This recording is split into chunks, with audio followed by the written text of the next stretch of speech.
Okay, सो आज हम लोग अंतिम एडवर्ब पढ़ने वाले हैं, जो 10th नंबर का एडवर्ब है, एडवर्ब ऑफ एटीट्यूड। ठीक है, फाइनली एडवर्ब का क्लास आज से समाप्त हो जाएगा, कल से हम लोग दूसरा टॉपिक पढ़ेंगे। सो एडवर्ब ऑफ एटीट्यूड का मतलब क्या होता है? देखो, it shows the attitude of a speaker और राइटर। जो लिखते हैं या जो बोलते हैं, बोलने वाले या लिखने वाले का जो नज़रिया, जो शब्द व्यक्त करता है उसका नज़रिया व्यक्त करता है, उन्हीं शब्दों को क्या बोलते हैं? एडवर्ब ऑफ एटीट्यूड बोलते हैं। देखा जाए तो ये भी तुम्हारे वर्ब को मॉडिफाई करेंगे। यहाँ पर देखो, ये जो एडवर्ब होते हैं ये तुम्हारे वर्ब को भी मॉडिफाई कर सकते हैं, सेंटेंस को भी मॉडिफाई कर सकते हैं। वर्ब और सेंटेंस दोनों को मॉडिफाई करेंगे। ठीक है, हाँ, इसका बेटा कोई सर्टेन पोजीशन नहीं है। ठीक है, this adverb has not certain position. इसका सर्टेन पोजीशन नहीं है कि सेंटेंस के शुरू में लिख दूँ या वाक्य के अंत में लिख दूँ या बीच में लिख दूँ। ठीक है, इसका प्रयोग शुरू में भी किया जाता है, अंत में भी किए जाते हैं और मिडिल में भी किए जाते हैं। ठीक है, और डिपेंड करता है हम किस मूड में लिख रहे हैं, क्योंकि ये मूड को दर्शाता है ना। एटीट्यूड का मतलब क्या होता है? नज़रिया होता है। नज़रिया का मतलब मूड। हम लोग एटीट्यूड का मतलब क्या समझते हैं? घमंड। बड़ा एटीट्यूड दिखा रही थी वो, बोली नहीं मुझसे, शादी में गए थे उसके घर, बोली नहीं, लहंगा पहनी थी तो दिस इज़ नॉट एटीट्यूड। घमंड का इंग्लिश होता है एरोगेंस, ईगो, ये हो सकता है घमंड। बट एटीट्यूड का मतलब होता है किसी चीज़ को नज़रिया, ये समझने का प्रयास करो। ठीक है, नज़रिए बहुत अलग अलग प्रकार के होते हैं, 5 प्रकार के नज़रिए होते हैं, कभी मैं बाद में डिस्कस करूँगा। फिलहाल भी जानो नज़रिए का मतलब होता क्या है, कि जब हम कोई चीज़ देखते हैं, देखने के बाद हमारे मन में जो इमेज बनता है उस चीज़ के प्रति, अच्छा या बुरा, कैसा नज़रिया बनता है, हमारे मन में इमेज कैसा बनता है, वो उसी को बोलते हैं हम लोग नज़रिया बोलते हैं। ठीक है, जैसे कोई लड़का ऐसे मोबाइल लेके छत पे घूम रहा है, मोबाइल लेके छत पे घूम रहा है। अब इस पर देखो जवाब क्या क्या आ सकता है। एक आदमी देखेगा अगर ये पक्का मूवी देख रहा है, एक जवाब था। कोई कहेगा पक्का वो वीडियो कॉल पे बात कर रहा होगा, दूसरा बात हो सकता है। कोई कहेगा पक्का वो मोबाइल में कुछ चला रहा है, रील देख रहा होगा, 3 न्यूज़ आ गया ना। और कोई कहेगा पक्का वो फोटो देख रहा होगा, 4 बात हो गई, जबकि सिचुएशन एक है लेकिन जवाब 4 कैसे हो गए? तो मतलब ये नज़रिया है। ठीक है, बात समझो नज़रिया क्या होता है। नज़रिया एटीट्यूड का मतलब घमंड नहीं होता। ओके, खैर यहाँ देखते हैं, हम लोग टॉपिक देते हैं।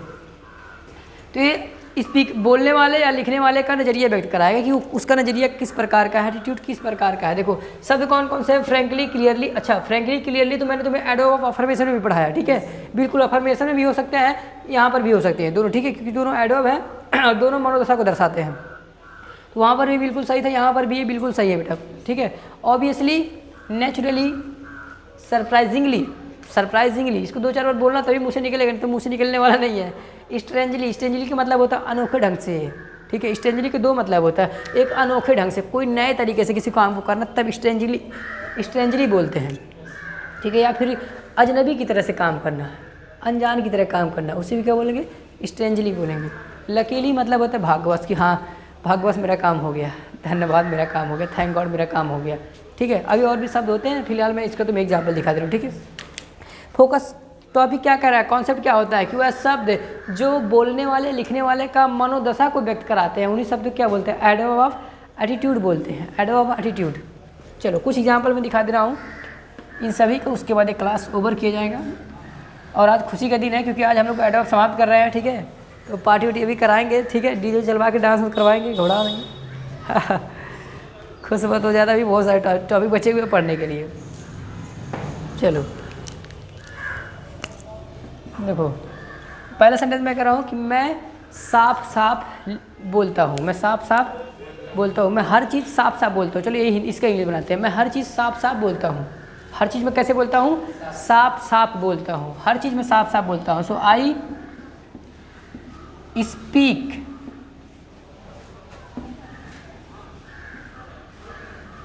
चलो आई स्पीक क्लियरली। मैं कहाँ लगाऊँ? देखो 2 जगह मैं लगा सकता हूँ क्लियरली, या तो मैं यहाँ लगा सकता हूँ, पहले तो चलो यही लगा दे रहा हूँ, I clearly. I clearly, low clearly का मैं स्पेलिंग भूल गया, ये है I clearly speak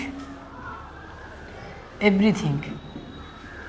I clearly speak everything, मैं सब कुछ कैसे बोलता हूँ? साफ साफ बोलता हूँ। I clearly speak everything. Clearly तुम चाहो तो पहले बोल सकते हो कि या तो अंत में लगा सकते हो कि आई स्पीक एवरीथिंग क्लियरली। इस क्लियरली को मेन वर्ब के पहले लगा सकते हो, या तो वाक्य के अंत में भी तुम लगा सकते थे। ठीक है, कि मैं सब कुछ साफ साफ बोल सकता हूँ, आई क्लियरली स्पीक एवरीथिंग, या तो आई स्पीक क्लियरली एवरीथिंग। इस तरह से बोल सकते थे। लो दोनों तो वही बात मैंने बोला।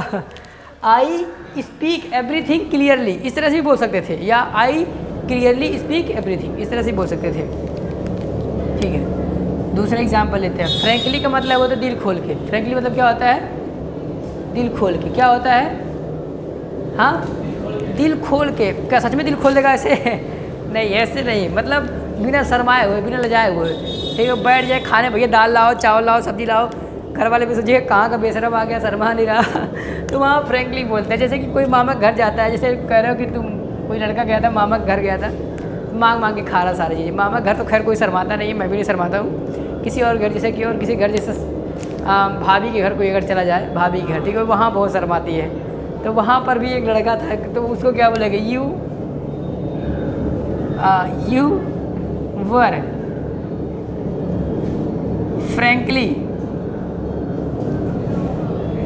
Frankly eating there.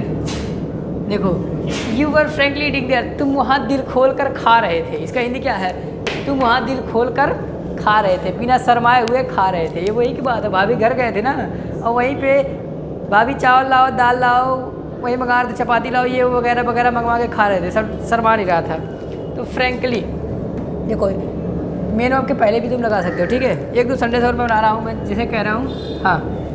हाँ, एक लकीली का बनाते हैं। लकीली का मतलब होता है भाग्यवश, जो काम हम सोचते नहीं, उम्मीद करते हैं कि होगा कि नहीं होगा, भगवान होगा, हो जाए हो जाए हो जाए, ऐसा हम लोग जो प्रार्थना करते हैं, उसके बाद जब हो जाता है कहते हैं अरे वाह, भाग्यवश मेरा हो गया, लकीली मेरा हो गया। ठीक है, हाँ, चलो इसका एक सेंटेंस बना दे रहा हूँ मैं। तो देखो यहाँ लकीली मैं शुरू में प्रयोग कर रहा हूँ। Luckily I have got that one job. देखो, luckily I have got that one job, भाग्यवश मैं वह वाली नौकरी पा गया, भाग्यवश मुझे वह वाली नौकरी मिल गई, मैं वह वाली नौकरी पा गया, मुझे वाली नौकरी मिल गई, वही बात है। ठीक है, हिंदी में थोड़ा इधर उधर कर सकते हो, लेकिन मतलब वही है। इस तरह से प्रयोग कर सकते हो। और किसी शब्द को जानना हो बता दे रहा हूँ, एक दो शब्द और, नहीं तो फिर क्लास ओवर कर रहा हूँ। और कौन सा शब्द बचा?